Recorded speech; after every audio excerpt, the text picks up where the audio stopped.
Hello, welcome for this revision session on creative writing. I hope you're well and staying safe. Creative writing is question 1 in paper 3, apart from the 2 other essays that you need to answer in paper 3. So we're going to do a revision on creative writing. You are the person who knows where you are leading us to, and therefore it is very important that you plan. Why plan? Plan in an effective way.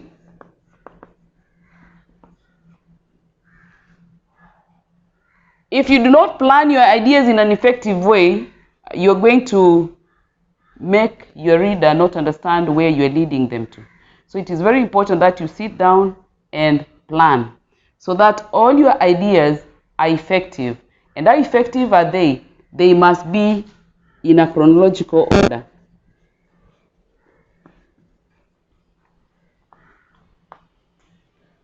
So you plan so that you get your ideas effectively in a chronological order. You move us from point A to point B, from point B to point C, and from point C to point D, so that we know where we are heading to when you read your work. When you are writing creatively, because this is an imaginative essay that you are giving to us, when you sit down to create your work, then make sure that your work is near to reality as possible.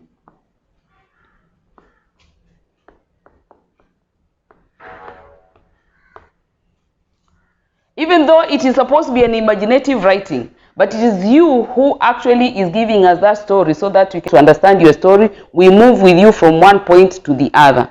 When you're writing in that effective chronological way, you're giving us the reality as far as possible, then you make sure that you're appealing to the 5 senses.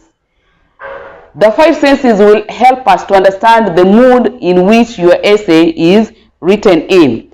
Which are these 5 senses? The taste, smell, touch, hearing, and also sight. So planning your work is vital. Just like a builder, when they are putting up their house, they have got to sit down and plan. How many rooms do I want in my house? Where is going to be the master bedroom, the sitting room, the kitchen, and so on and so forth. So when you plan, you get your ideas organized, and in this way, there will be order in the way you work in your thoughts and also ideas. You've learned right over from primary school that in essay writing or composition writing, you must have an introduction, and then you must have body, and then conclusion.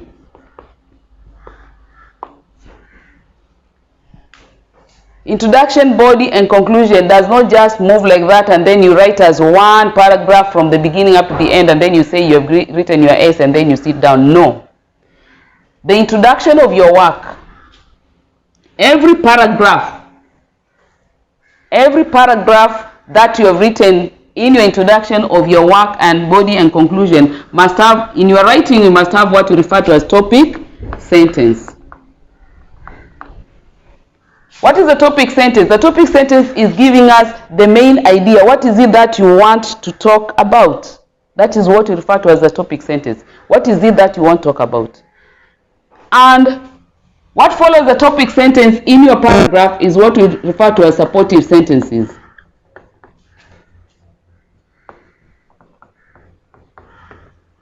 And then we have the clincher.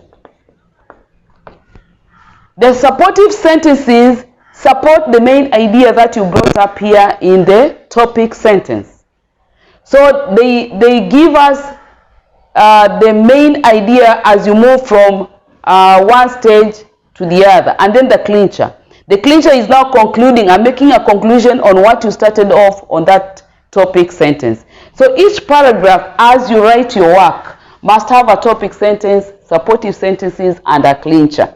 So that now we know that idea which you brought in from sentence 1 has come into an end in that paragraph.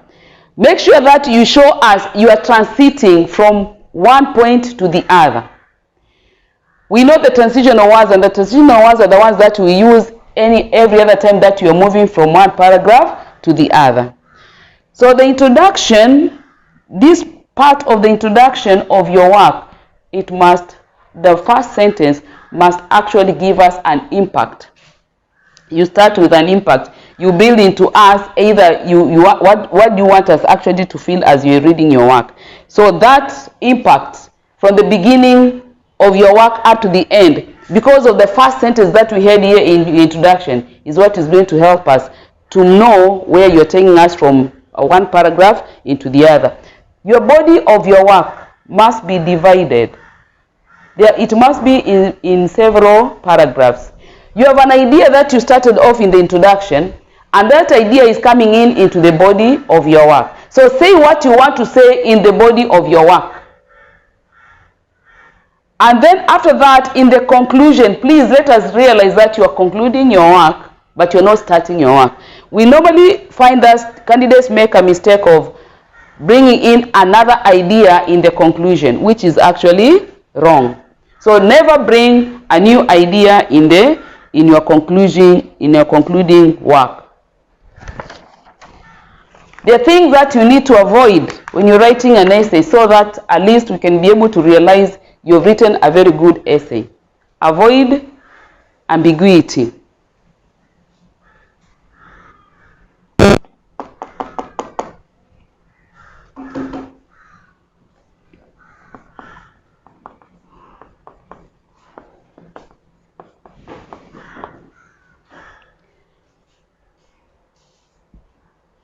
Ambiguity is where you're not clear.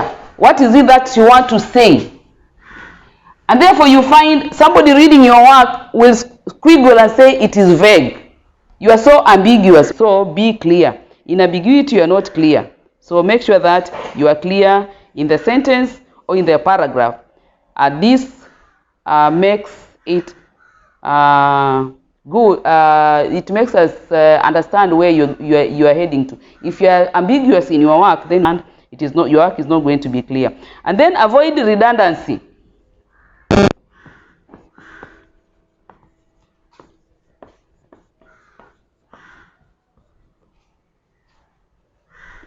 What do you mean by redundancy?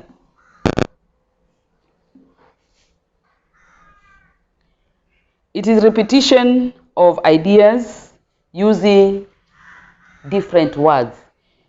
You said in paragraph 1, you have said this idea using these words, and then you move on to paragraph 2 saying the same idea using different. That is redundancy. So you lose marks because of use of redundancy. Repetition of the same idea or same sentences within the next paragraph. And then avoid monotony.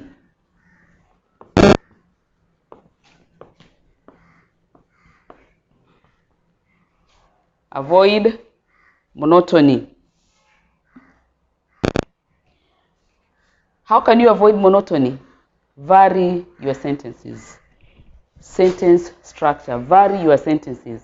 Make sure that you have simple sentences, you have complex sentences, you have short paragraphs, you have long paragraphs. That is now making sure that there is a variety use of sentences and also variety use of different lengths of paragraphs. So your paragraphs must also have unity. We talked about it here. Your paragraphs must have unity. When you're moving from point 1 to the other point, show us that you're leading from one point to the other. So it is important that your paragraphs have unity. All sentences must support the main idea. That's why we talk about the supportive sentence and the clincher sentence. So all sentences must support the main idea expressed in the topic sentence. And each paragraph must deal with the topic or the main idea. Each paragraph that you're writing must deal with the topic or the main idea that you had.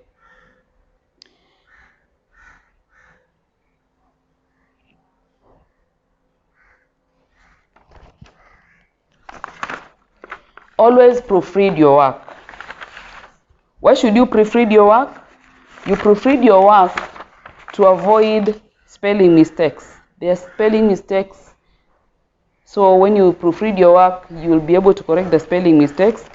You also proofread your work to avoid repetition, punctuation, correct your punctuation, and also correct your grammar. Within the exam setup, you have been allocated very good time that you can use to proofread your work. It is important to plan. After planning, then that is when you sit down to write. After writing, then you make sure that you proofread your work. Now, in the exam setup,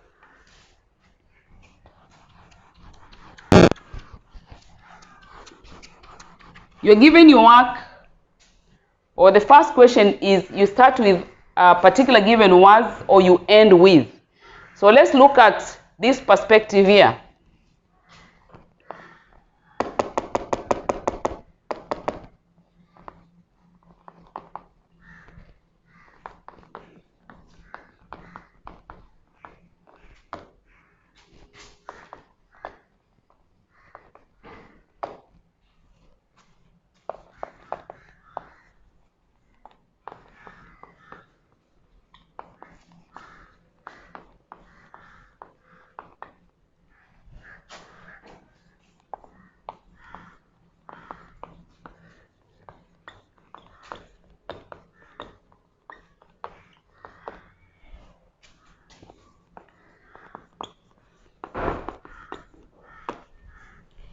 So you've been given this sentence to conclude your essay. Looking at the spider mending its web, I knew that I had to go back home and mend my broken life.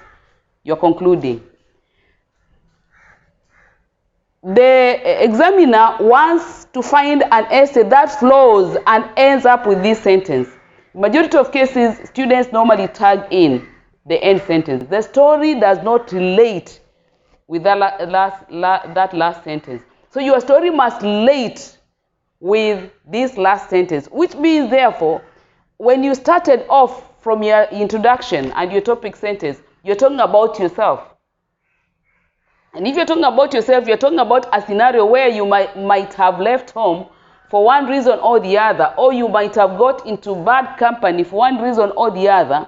And then maybe, I'm giving just an example, maybe where you were at a corner thinking about all what has passed. Maybe in a prison cell also, think of all what has passed. You look up and you see a web, a spider web, and you destroy that spider web. After destroying that spider web, the spider normally builds up his web. And you realize the spider has put up the web the way it was initially. So it makes you remember, okay, so if the spider can mend up his web, why can't I also mend up my life? Remember, you're supposed to think, sit, and plan. It is imaginative, yes, but you have already imagined that the spider can mend its web once when the web is broken. So you also need to go back home and mend your broken life.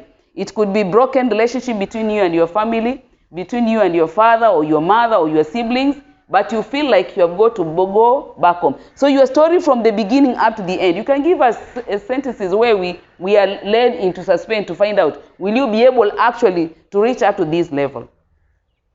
So once when you're given a sentence, let it not be tagged on. Make sure that the work that you're planning is leading us to conclude mending up your broken life. You might be asked to start with a particular line of words. So use those words. Make sure that you have set your plan so that the words are the ones that are actually directing you up to the end of your story, so that the story is captivating as much as possible. So class, in our next lesson, we are going to look at how we can be able to write effectively. All what I want you to do is remember, plan your work. Why plan? Because in planning, you're going to have coherent, effective sentences. You're going to plan how to paragraph your work, and you're going to plan also how your story is going to end. Each paragraph must start with a supportive sentence. and then you have you must start with the topic sentence. Then you have supportive sentences and the clincher. Each paragraph has got a complete idea of its own. And then within the paragraph, make sure that you avoid these things. Ambiguity, so that you understand where you are leading us to. Avoid redundancy and monotony. Avoid redundancy where you are saying the same thing in different words. And also avoid monotony. You can have simple sentences, complex sentences, short sentences, long sentences. Paragraphing, your paragraphs can also be short, and your paragraphs can equally be long. Thank you very much. I hope we meet in the next lesson. Thank you.